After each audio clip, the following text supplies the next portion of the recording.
We care for organizations in HR, but is anyone caring for us? What is the state of HR's mental health? Well, some insights about that is coming up now. Hi there, I'm Andrea Adams. This is the HR Hub, and on the show we talk about anything related to HR. I encourage you to subscribe to the show or to the podcast to keep learning from my fantastic guests. So today my guest is Dr. Jo Burrell. She's a clinical psychologist and has spent years working in mental health services. She's been making waves on social media because she's been studying the well-being of HR. And at the time this is published, around the end of January 2026, her survey will have just gone live and will be available until late February. You should do it. Links are in the show notes. Hello, Jo. How are you? I'm very good, thank you. Lovely to be here. Well, lovely to have you. I'm really interested in this. This is going to be fascinating. So I'm going to start with like a curiosity. Like you're studying HR, but you've never worked in HR.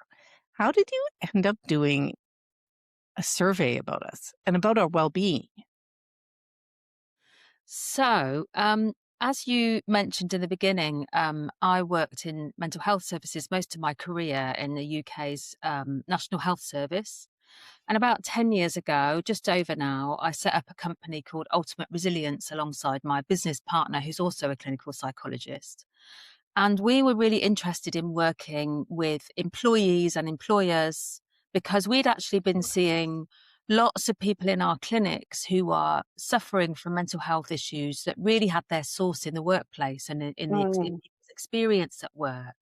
And HR professionals became our customers. So they were the people who were commissioning our services largely, weren't necessarily utilizing our services, but they were commissioning them.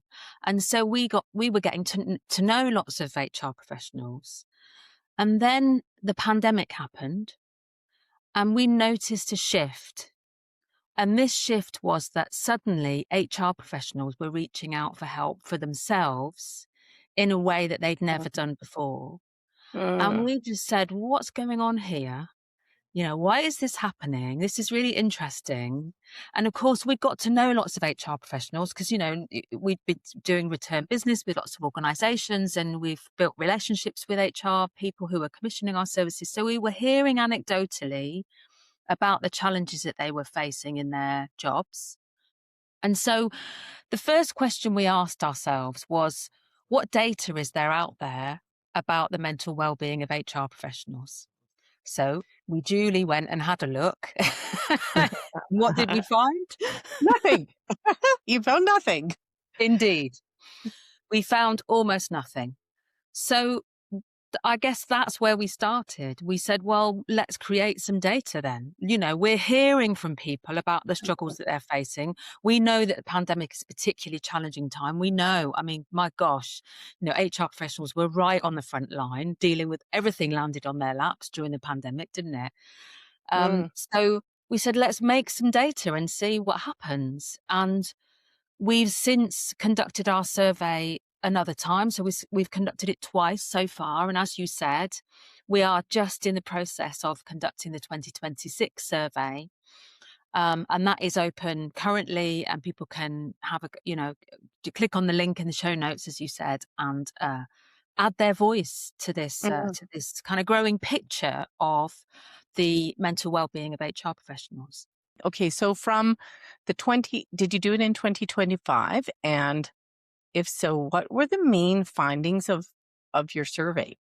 Yes. So we had almost 1,500 respondents to our 2025 survey. It was open during February of 2025.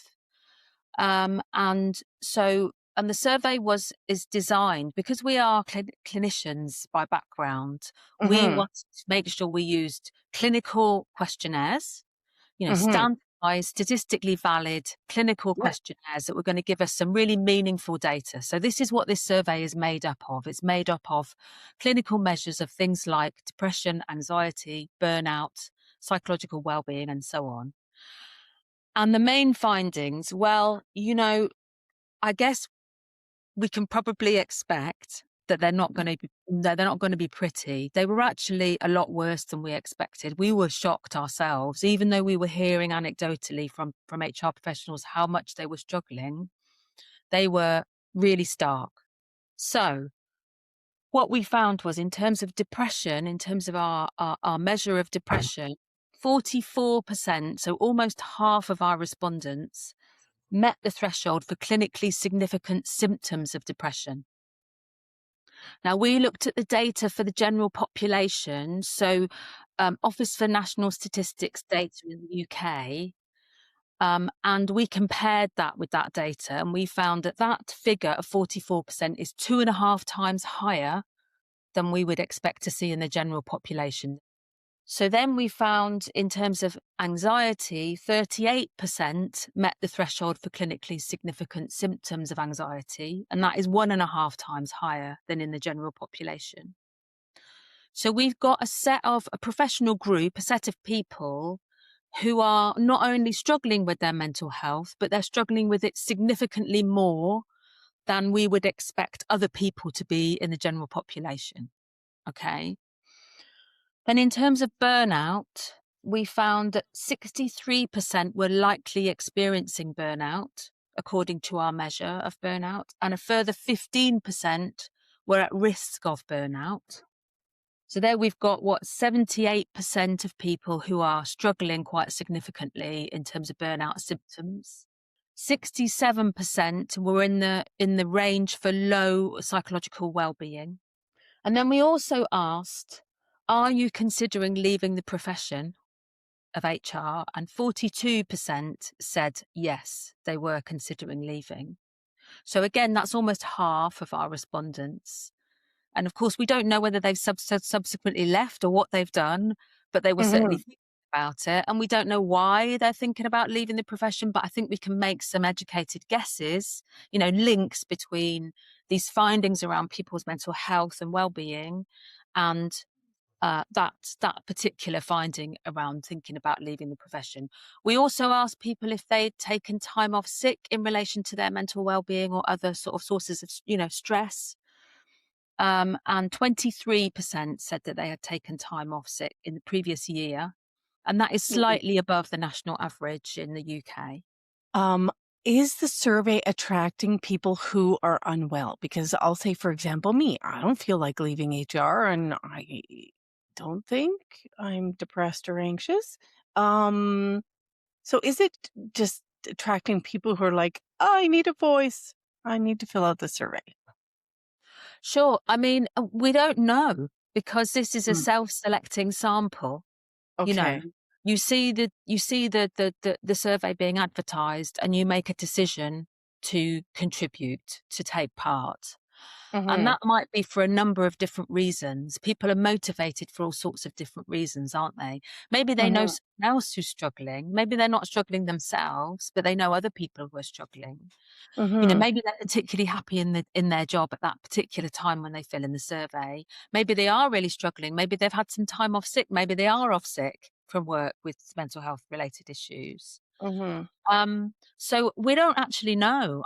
We don't know the answer to that question. I think it's very possible that, a good proportion of the people who responded to the survey were people who are directly affected by, feel that they are directly affected by mental health challenges. Nonetheless, I think this is a very stark set of data, and even if what we're saying is 1,500 people, almost 1,500 people were motivated to respond to this survey because they were struggling themselves, that's quite a lot of people. Quick note before we continue. I'm an HR consultant with a practice here in Alberta, and I help small and medium businesses navigate people, crises, emergencies, and that can be things like terminations, investigations, too much turnover, too many complaints. But I don't stop there. I will help with this crisis, of course, but then I focus on recovery so that it doesn't happen again. If you know of a business owner or leader dealing with a workplace situation that has become a crisis like that, I'd appreciate an introduction. You can find my contact information in the show notes or just send them directly to my website. That's thehrhub.ca. And now back to the conversation with Dr. Joe Burrell. Um, so in your studies, in your professional life, what are HR people dealing with that's pushing them towards being unwell? We Mm-hmm. actually asked people about their main sources of stress in our survey. So I've not shared all of our data yet, but one of the questions we asked was what are your main sources of stress? So we could start there. Okay. Okay. And we had a list of items that people could tick, and we asked them to tick the top three, the three main things that they felt were sources of stress. So this included things like attrition rates and legislation and lack of training and those sorts of things. And these are the top three things that came out as main sources of stress. So workload, 50% of our respondents said workload. 41% said poor management was their main source of stress or significant source of stress. Is that poor management of them as individuals, or like the fact that we are partnering with leadership managers? Which managers are we talking about? Or did you? We don't know. Now, we did get some qualitative information. So we did have an Mhm, open text box where we asked people to just add other information they wanted to add in relation to that question, what are your sources of stress? And mhm.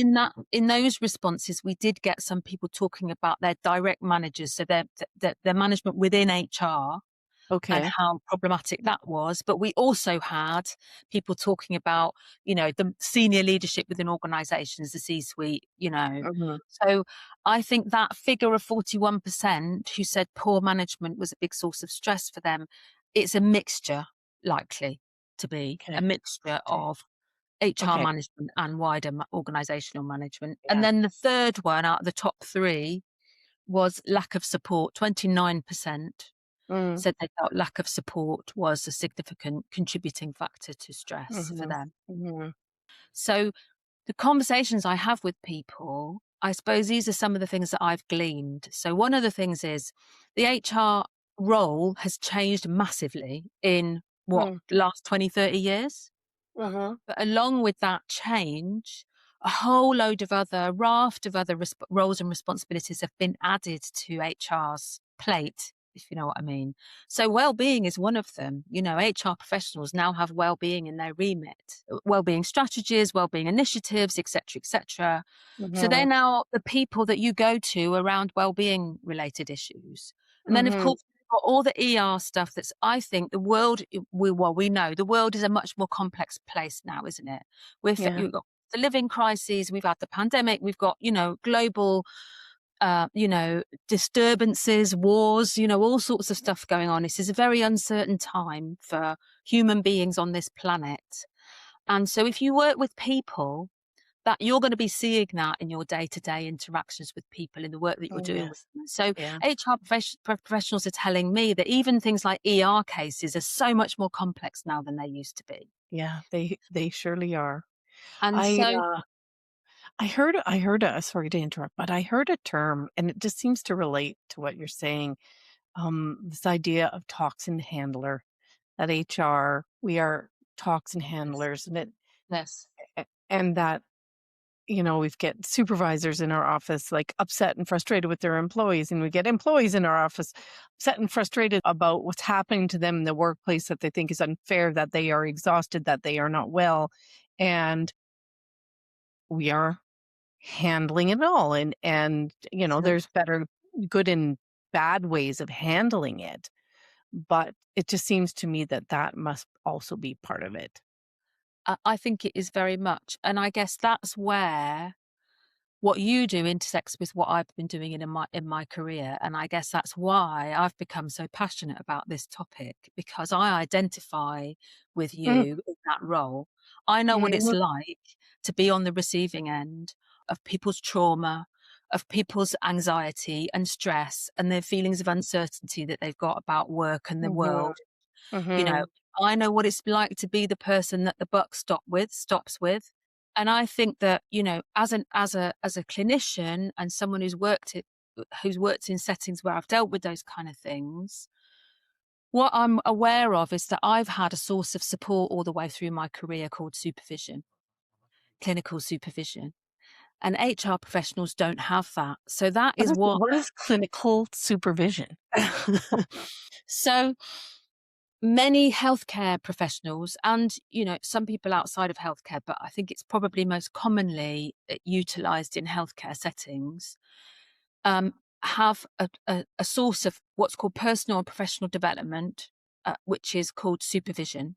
So Mhm. it's a regular meeting. It's a bit like coaching or Oh, mentoring, okay. Yeah. but there are models, supervision models that are there that talk about the functions and roles of supervision. And as I said, it's a personal professional development approach. So it's there for you to develop your skills and knowledge and expertise. But the personal bit is it's also there to support you in terms of the emotional impact of the work that you're doing. Now, Mhm.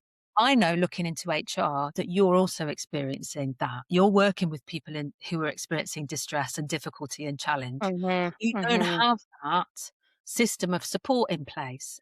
And I Mhm. think that's been a real problem. So what's happened is the profession has changed massively, but in line with those changes, there hasn't been thought to how do we support HR professionals with all this additional stuff that they're dealing with the impact of all of this. Um, in the data, were there any particular surprises besides Well, how bad it is? yeah, I mean, actually, it kind of connects with what I've just been talking about. So, one of the questions we asked about was whether people feel supported at work in relation to their Mhm. well. Mhm. And I think that the data that we got this time round, the 2025 survey, um, was particularly important. The findings around that question were particularly important. So only 13% said they felt well supported. So that leaves 87% who feel that support is lacking to some degree. And actually, in terms of the way that we divided the data, about half were saying they felt it was lacking very significantly. So they were saying that they either have no support whatsoever or supported very rarely. Okay, so around half of our respondents, it's severely lacking. Okay, Hmm. so that was finding number one. And we because we had quite a good response rate to our survey, so like I said, nearly 1,500 respondents. We were able to sort of interrogate the data, and we were able Hmm. to look at the people who feel they're well supported. Okay, what does their well-being look like? Are they thinking about leaving the profession? And have they taken time off sick in relation to their mental well-being in the last year? So we were able to kind of look across the data and ask that question. And what we found was perhaps not surprising. Okay. So you're feeling well supported at work, then you are much less likely to be suffering from mental health issues.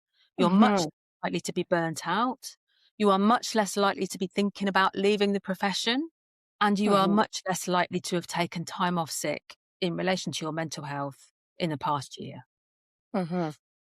And I think that's a really, really significant finding. And actually, in terms of its statistical significance, it was very powerful. Those findings were very, Yeah. very powerful. Yeah. So I think that's really important. And I think it leads us to another question, which is a question we didn't ask in our survey, is what kind of support are these people getting? Yeah. So, I think that's a really interesting question. Yeah.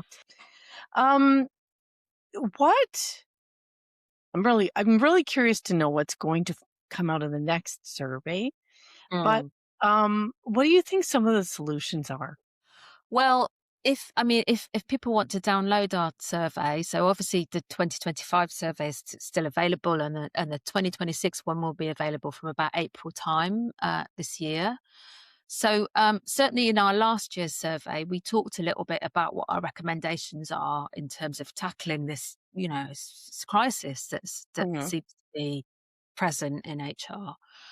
And one of the things that we talk about is that we need to be tackling this problem from on a number of different levels. I think that one of the things that I see, and I don't know if this is something that you experience too, but certainly in the UK, one of the things that I see is when I do see information for HR professionals about how to look after their mental well-being, often it's very much focused on individual actions. It's very individualized. So it's about self-care, essentially. And Yes. I find that a bit annoying, I have to say. Can I stop you? I Yeah, did yeah, go on. an interview. This was actually a few years ago, with someone who's just like who just put it all on the employer. If you're going to set up overly demanding systems and uh, and you're going to treat people badly and all of this stuff, what do you think you're going to get? I mean, she was a bit brutal about it, but it has come up again since. Anyway, sorry, I had to say that. I think it's important that we acknowledge that we have to think about all those levels. So, I know as a mental health professional, that we have a responsibility as individuals to look after our well-being. Yes, There's no true. point, Absolutely. I could go, my workplace could be the healthiest place on earth, but if I'm drinking 10 pints of lager a night and eating a takeaway every night and not doing any exercise, then, I'm going to be unhealthy both inside of work and outside of work. Do you know what I mean? Yes, So yes, it's I very have to true. take some responsibility for my well-being and my mental health, but my employer has to take some responsibility too. So I Hmm. could be the healthiest person in the world, but if I go into work and the workloads are just completely unachievable and my boss is really toxic and the culture's toxic and, again, I Yeah. could be really healthy, but if I go into that environment, it's not going to have a positive impact on me. So that tells us really it's a joint project. And I think there's a third, responsibility. And I think that's with the profession itself. So we Oh. talk about the individual, the organization, and the profession.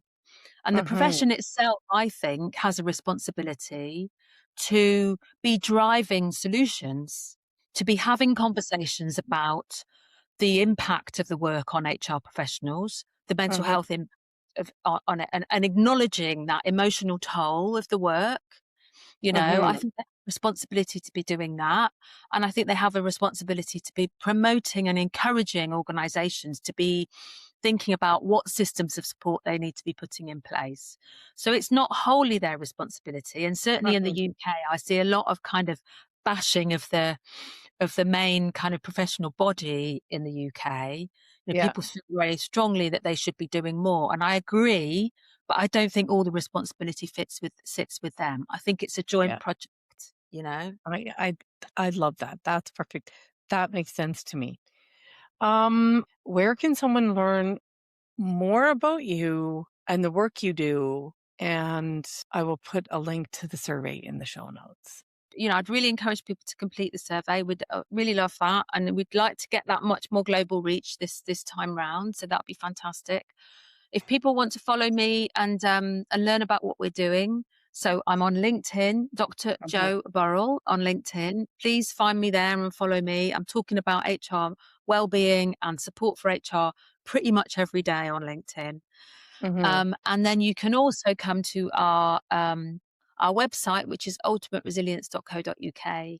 And we're talking about our HR supervision service, which again, we'll talk about next time. Oh, So right. that's the Yeah. support service that we're now delivering for HR professionals Yeah. using those supervision models that I talked about earlier and that supervision approach.